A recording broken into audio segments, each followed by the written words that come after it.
The morning mist hung low over Westminster as Catherine, Princess of Wales, stepped out of the black official car. Her breath formed small clouds in the crisp November air, and she pulled her elegant black coat closer around her shoulders. The weight of the day pressed upon her as she looked toward the cenotaph, where hundreds of wreaths would soon be laid in memory of those who gave their lives for their country. This was no ordinary Remembrance Sunday. For the first time in decades, the senior members of the royal family had specifically requested that Catherine take a leading role in organizing the ceremony. King Charles, still recovering from his recent health challenges, had personally asked his daughter-in-law to ensure that this year's commemoration would be particularly meaningful for the families of fallen soldiers. Catherine had spent weeks preparing for this moment. She understood that Remembrance Day was not just a formal ceremony, but a sacred ritual that connected the present with the past, honoring those who had sacrificed everything for freedom and peace. Her own grandfather had served in World War II, and she carried his memory with her as she approached the preparations with deep reverence and determination. 3 months earlier, Catherine had begun meeting with veterans organizations across the United Kingdom. She visited community centers in small towns, military hospitals where wounded soldiers were recovering, and care homes where elderly veterans shared their stories. Each conversation deepened her understanding of what Remembrance Day truly meant to those who had lived through conflict or lost loved ones in service. In a quiet nursing home in Surrey, she met Margaret Thompson, an 89-year-old woman whose husband had died in the Falklands War 40 years earlier. Margaret's hands trembled as she showed Catherine a faded photograph of her young husband in his military uniform. Through tears, Margaret explained how Remembrance Day was the one day each year when she felt her husband's presence most strongly. Catherine listened intently, taking notes not for official purposes, but because she wanted to remember every detail of Margaret's story. She realized that this ceremony would not just be about following protocol or maintaining tradition. It would be about creating a bridge between the grief of the past and the hope of the future, ensuring that the sacrifices of previous generations would never be forgotten. The princess began working with military historians, veterans advocacy groups, and families of fallen soldiers to design elements of the ceremony that would speak directly to the heart of loss and remembrance. She insisted that the service should include personal stories, not just formal speeches. She wanted the names of recent casualties to be read alongside those from previous conflicts, creating a continuous thread of honor and respect. Catherine also made an unprecedented decision to invite children and grandchildren of fallen soldiers to participate directly in the wreath-laying ceremony. Traditionally, only high-ranking officials and military leaders participated in this solemn ritual. However, Catherine felt strongly that the voices of the next generation should be heard and honored. Her own children, Prince George, Princess Charlotte, and Prince Louis, had begun asking questions about war and remembrance. Catherine used these conversations as opportunities to teach them about courage, sacrifice, and the importance of peace. She wanted them to understand that their privileged position came with responsibilities to honor those who had protected the freedoms they enjoyed. The organizational challenges were immense. Coordinating with multiple government departments, military units, veterans organizations, and international representatives required diplomatic skill and careful attention to protocol. Catherine worked closely with her private secretary, but she insisted on personally reviewing every detail of the ceremony. She spent hours studying the history of previous Remembrance Day ceremonies, understanding how they had evolved over the decades. She learned about the symbolism of the poppy, the significance of the 2-minute silence, and the meaning behind each element of the traditional service. This knowledge would inform every decision she made about how to enhance the ceremony while respecting its deep historical significance. As November approached, Catherine's vision for the ceremony began to take shape. She had arranged for a special memorial garden to be created near the cenotaph, where family members could leave personal mementos alongside the official wreaths. She had also coordinated with musicians to include pieces composed by soldiers during wartime, adding a deeply personal dimension to the traditional military music. The weather forecast for Remembrance Sunday showed the possibility of rain, but Catherine refused to let practical concerns diminish the impact of the ceremony. She had backup plans for every element of the service, ensuring that the dignity and solemnity of the occasion would be preserved regardless of external circumstances. Standing now before the cenotaph, Catherine felt the weight of history and the responsibility she carried. The ceremony she had helped design would soon bring together thousands of people, all united in their desire to remember and honor those who had given their lives in service. The morning mist was beginning to clear, and the first rays of sunlight illuminated the stone monument, creating a sense of hope and reverence that would define the day ahead. Backslash. The crowd began gathering at Westminster long before dawn. Catherine watched from her hotel room window as veterans in their military medals, families carrying photographs of loved ones, and young people learning about history for the first time slowly filled the streets surrounding the cenotaph. Each person carried their own story of loss, pride, and remembrance. Catherine had requested that her personal dresser arrive extra early that morning. The black coat and hat she would wear had been carefully chosen not just for their appropriateness to the solemn occasion, but for their connection to previous royal women who had honored fallen soldiers. The brooch she pinned to her lapel had belonged to her late mother-in-law, Princess Diana, who had been deeply committed to supporting military families. As she prepared for the ceremony, Catherine received a steady stream of messages from military families around the world. Social media had allowed people to share their own stories of loss and remembrance, and many had specifically mentioned how meaningful it was to see the princess taking such personal interest in honoring their loved ones. One message came from Sarah Mitchell, a young mother whose husband had been killed in Afghanistan just 6 months earlier. Sarah wrote that she would be watching the ceremony from her home with her 2 small children, and that knowing Princess Catherine had worked so hard to make the day special gave her comfort during her first Remembrance Day as a widow. These personal connections had become central to Catherine's understanding of her role. She was not simply performing a ceremonial duty, but participating in a national act of mourning and healing that touched millions of individual lives. Every decision she had made about the ceremony had been influenced by the stories she had heard from military families. The logistics of the morning were complex. Catherine's team had worked with security services, government officials, and military commanders to ensure that every element of the ceremony would proceed smoothly while maintaining the dignity appropriate to such a solemn occasion. The princess herself had insisted on reviewing the final arrangements personally, walking through every step of the service to ensure nothing had been overlooked. At 8:30 in the morning, Catherine joined other members of the royal family for a private breakfast before the public ceremony began. King Charles, despite his health challenges, had insisted on participating fully in the day's events. He spoke quietly with Catherine about the importance of the ceremony and expressed his pride in the work she had done to make this year's commemoration particularly meaningful. Prince William joined them, having returned from an official engagement overseas specifically to support his wife's leadership of the ceremony. He had watched Catherine's preparation over the previous months and understood how deeply she had connected with the families and veterans she had met. Her commitment to honoring their stories had inspired him and reinforced his own respect for military service. The first public event of the morning was a reception for Gold Star families and veterans at a nearby hotel. Catherine had specifically requested this gathering, wanting to meet personally with some of the people whose loved ones would be remembered during the ceremony. The informal atmosphere allowed for conversations that would have been impossible during the formal service itself. She spent time with each family, listening to their stories and learning about the individuals who had given their lives in service. James Patterson, whose son had died in a training accident just 2 years earlier, showed Catherine photographs from his son's military career. The young soldier had dreamed of becoming a career officer and had been known among his colleagues for his humor and dedication to his fellow soldiers. Catherine asked detailed questions about each person's story, genuinely wanting to understand not just how they had died, but how they had lived. These conversations informed her understanding of what the ceremony meant to those most directly affected by military loss. She was not performing for cameras or fulfilling obligations, but participating in real human connections that gave meaning to the formal events that would follow. Another family she met included an elderly couple whose grandson had been killed by a roadside bomb in Iraq. They had driven 6 hours to attend the ceremony because they felt it was important to be present when their grandson's name was read among the recent casualties. Their dedication to honoring his memory moved Catherine deeply and reinforced her belief that the ceremony should center on personal stories rather than abstract concepts of duty and sacrifice.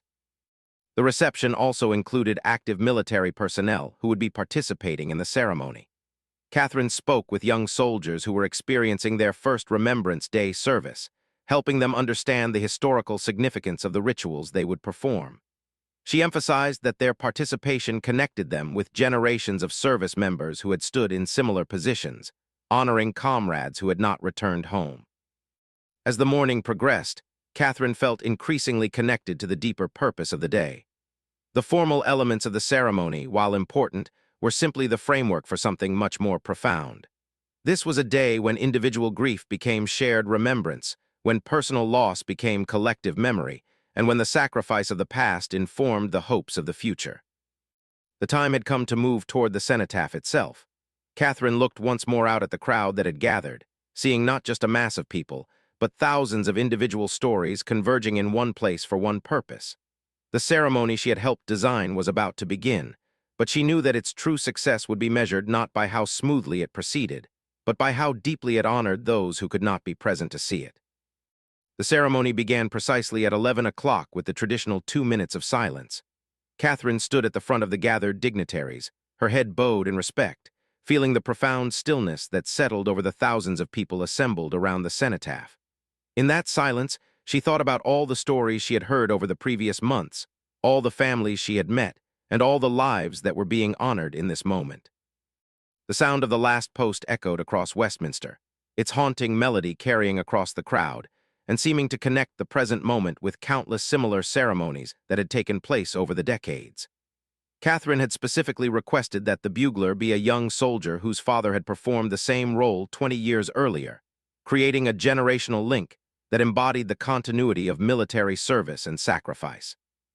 As the wreath-laying ceremony began, Catherine watched as representatives from various military units, government officials, and Commonwealth representatives approached the cenotaph to place their wreaths.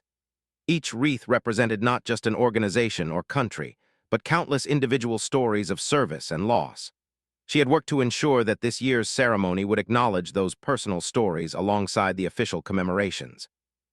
When her turn came to lay the wreath she had personally selected, Catherine approached the monument with measured steps. The wreath she carried bore flowers from the gardens of military hospitals she had visited, making it a tangible connection between the ceremony and the ongoing care for wounded veterans. She had insisted that this wreath be created by family members of fallen soldiers, giving them a direct role in the formal commemoration. As she placed the wreath and stepped back in silent respect, Catherine felt the weight of representing not just the royal family, but all the military families who had entrusted her with their stories. The red poppies in the wreath seemed to carry the voices of everyone she had met, everyone who had shared their memories, and everyone who continued to live with the absence of loved ones lost in service. The ceremony continued with the reading of names from recent conflicts. This had been one of Catherine's specific additions to the traditional service. She had worked with military records departments and families to ensure that every service member lost in the previous year would be individually acknowledged. The reading took nearly 15 minutes, but she felt that each name deserved to be heard and remembered.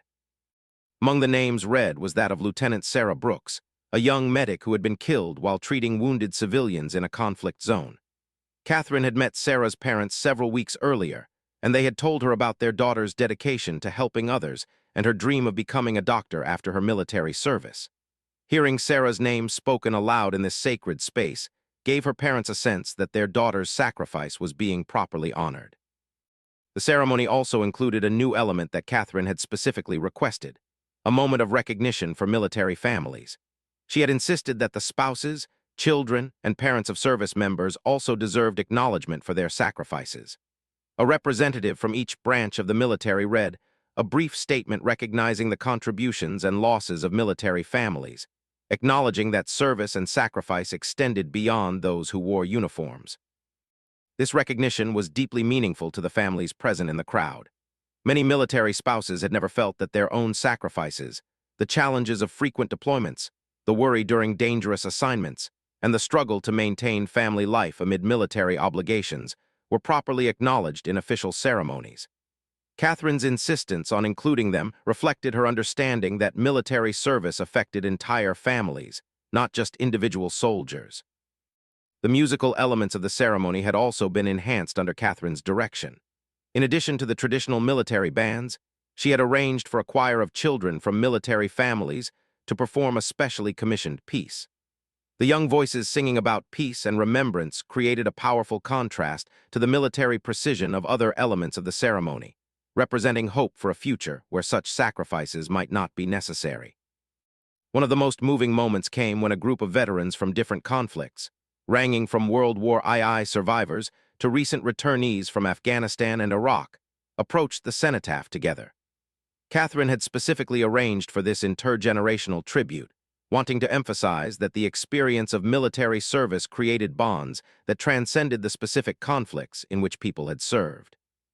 The elderly World War II veteran, now 97 years old, moved slowly with the assistance of a walking frame, while the younger veterans from recent conflicts supported him. Their shared moment of respect at the monument created a visible representation of the continuity of military service and the ongoing relevance of remembrance across generations. Catherine observed every detail of these interactions, understanding that the ceremony was creating connections between people who might never meet under other circumstances. The formal structure of the event provided a framework for genuine human emotion and connection that went far beyond protocol or tradition. As the official ceremony neared its conclusion, Catherine felt a profound sense of accomplishment. The day had proceeded exactly as she had envisioned, but more importantly, it had clearly fulfilled its deeper purpose. She could see in the faces of the military families, the veterans, and even the young people attending their first Remembrance Day ceremony that the event had created meaningful connections between past and present, between individual loss and collective memory. The final prayers were offered by military chaplains from different faith traditions, reflecting Catherine's desire to ensure that the ceremony acknowledged the diverse backgrounds of those who had served. The inclusive nature of these prayers reinforced her belief that military service and sacrifice transcended religious, cultural, and social boundaries, uniting people in common purpose and shared respect for those who had given their lives for others. As the formal ceremony concluded, Catherine moved to a reception area where military families were gathering to share refreshments and continue the day's commemorations in a more informal setting.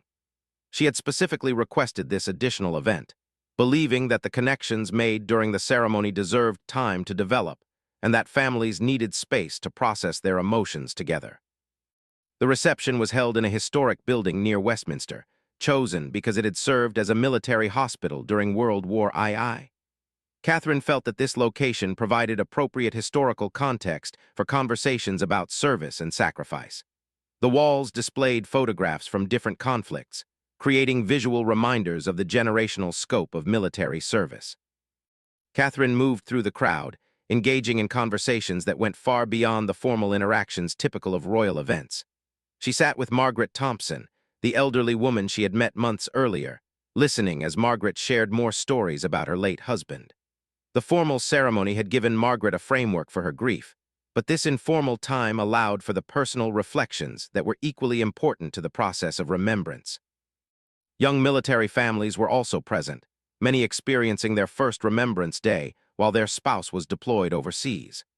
Catherine spent considerable time with these families, understanding that they represented the ongoing reality of military service and that their current experiences of separation and worry connected them directly with the historical experiences being commemorated. She spoke with Jennifer Adams, a young mother whose husband was currently serving in a peacekeeping mission overseas. Jennifer had brought her 3-year-old daughter to the ceremony, wanting her to understand from an early age the importance of honoring those who serve. Catherine knelt down to speak with the little girl, explaining in simple terms why people wear poppies and why it was important to remember soldiers who had helped keep everyone safe. The conversation with Jennifer revealed the ongoing challenges faced by military families. The uncertainty of deployments, the difficulty of maintaining relationships across distances, and the constant awareness that their loved ones faced potential danger created stresses that civilian families rarely experienced.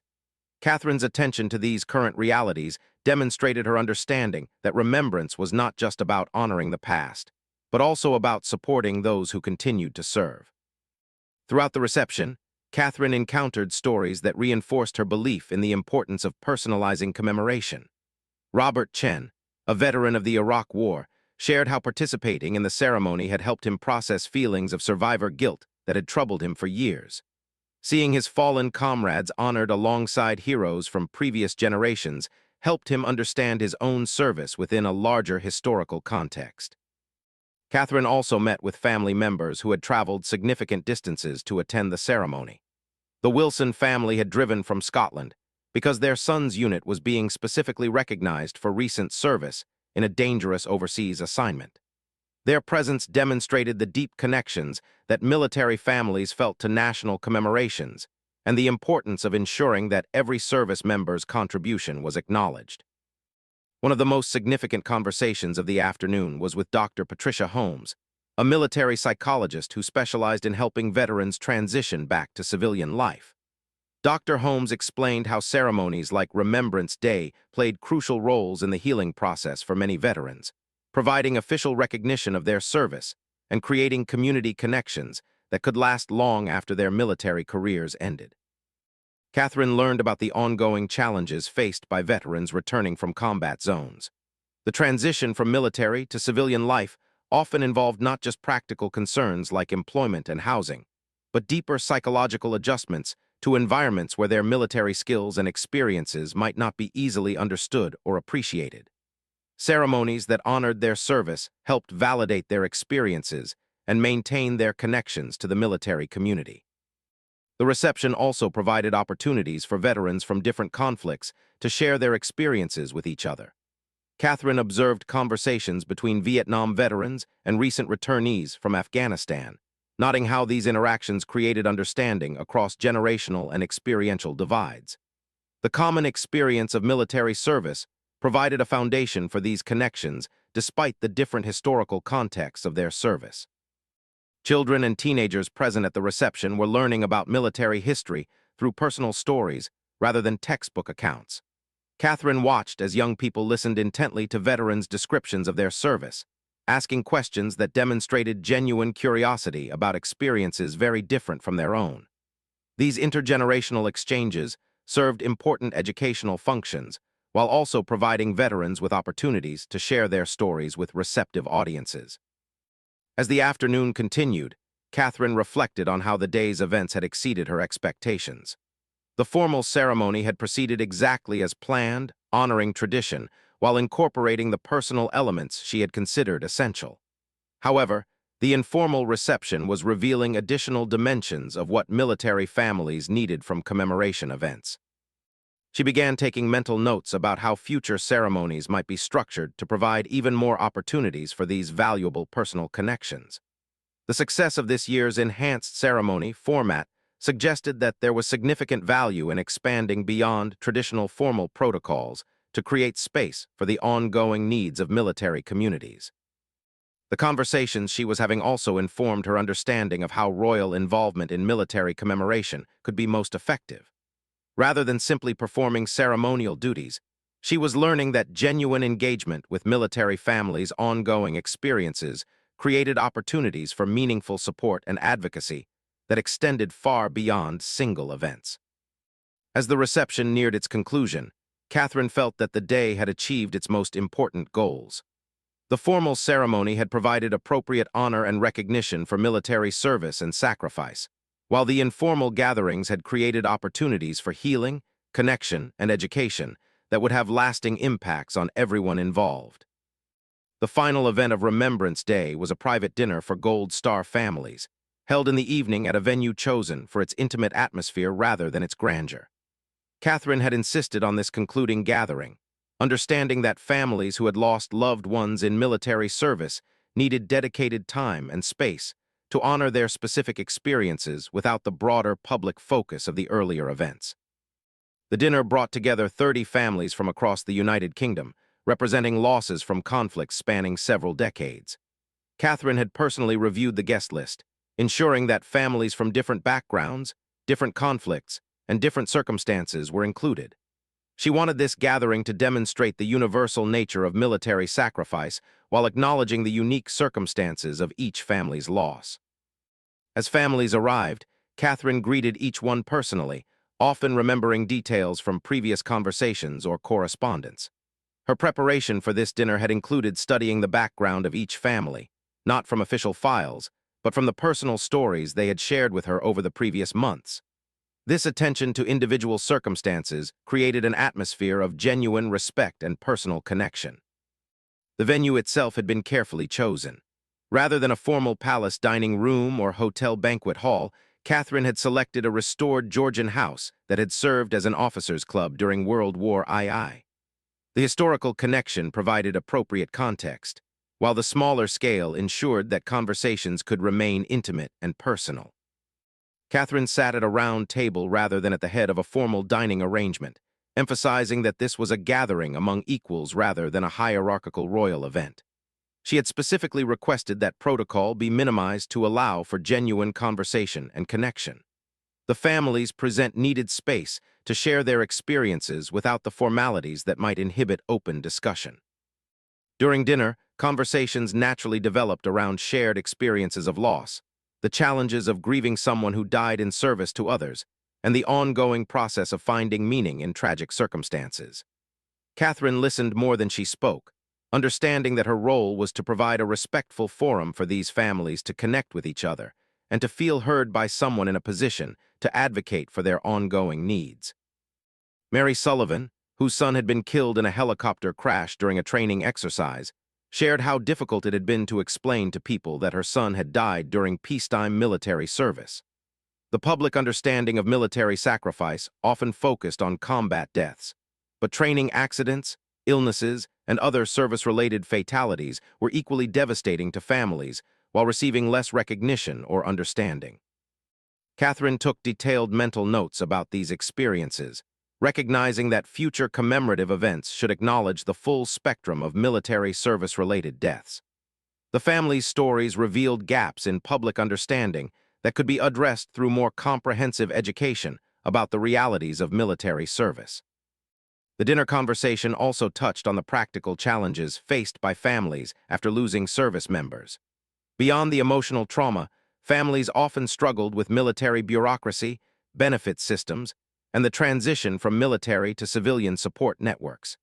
Catherine learned about these systemic issues not from official reports, but from the lived experiences of people who had navigated them during some of the most difficult periods of their lives. James Morrison, whose daughter had been killed in a roadside bombing, explained how military families often felt isolated from civilian communities that had little direct experience with military life.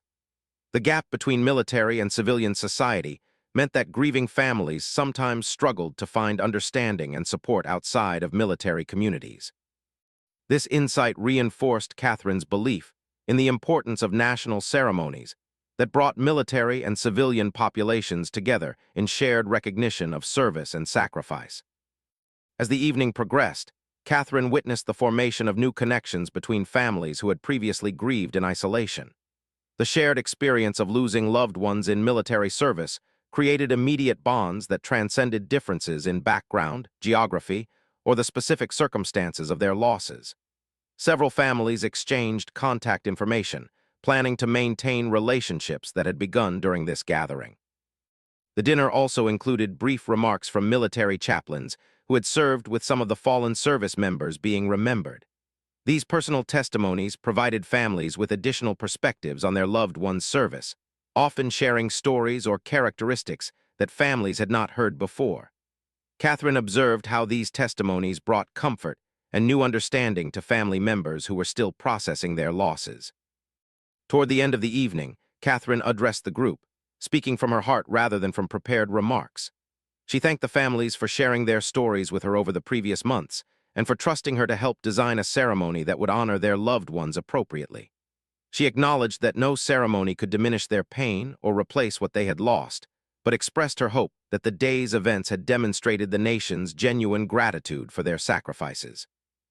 She also made commitments about future support for military families, promising that this enhanced approach to Remembrance Day would continue, and that royal involvement in supporting military communities would expand beyond annual ceremonial events. Catherine understood that effective support required ongoing engagement rather than symbolic gestures, and she wanted these families to know that their needs would continue to receive attention throughout the year. As families began to depart, many approached Catherine individually to express their appreciation for her personal attention to their stories and their loved one's service. Several mentioned that participating in this year's ceremonies had been more meaningful than any previous Remembrance Day events they had attended, specifically because of the personal elements she had incorporated. The success of the day was measured not in media coverage or public acclaim, but in the genuine connections that had been created and the healing that had taken place. Catherine understood that her role in organizing this enhanced ceremony had been to provide a framework for experiences that went far deeper than protocol or tradition. As she prepared to leave, Catherine reflected on everything she had learned through this process. Working with military families had changed her understanding of service, sacrifice, and the ongoing responsibilities of those who benefit from others' willingness to serve. The ceremony had been completed successfully, but the relationships and commitments formed through the process would continue long after the wreaths had been removed and the crowds had dispersed. The day had demonstrated that remembrance was not just about looking backward at historical events, but about creating ongoing connections between past sacrifice and present responsibility, ensuring that the lessons of service and dedication continued to inform contemporary life and future generations.